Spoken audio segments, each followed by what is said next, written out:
On peut distinguer plusieurs types de conservation. Tout d'abord, la conservation préventive, qui s'attache à l'environnement du document afin d'éviter qu'il se dégrade. Et ensuite, la conservation curative ou restauration, qui s'attache à intervenir directement sur le document car celui-ci est déjà endommagé. Il existe de multiples facteurs de dégradation pour les documents. Tout d'abord, la température et le taux d'humidité. Ces constantes doivent être relativement stables. Il ne faut pas qu'il fasse trop humide et trop chaud dans les magasins. Ensuite, la poussière. Si les documents sont trop empoussiérés et que l'humidité est importante et la température également, cela peut favoriser le développement de moisissures. Ensuite, la lumière, puisqu'un document qui est exposé trop longtemps peut jaunir et peut se dégrader. Il y a également le métal, puisque les trombones, épingles ou agrafes qui se trouvent sur le papier peuvent s'oxyder. Et enfin, les insectes ou les rongeurs qui peuvent manger le papier.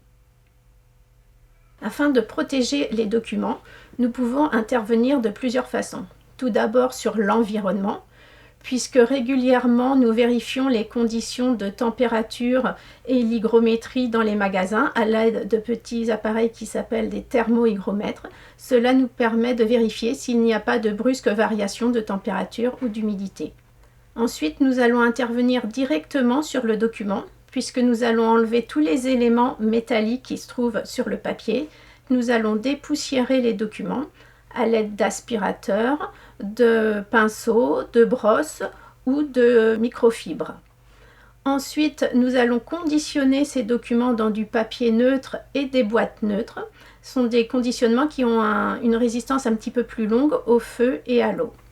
Enfin, nous allons coller des étiquettes sur les boîtes avec de la colle neutre.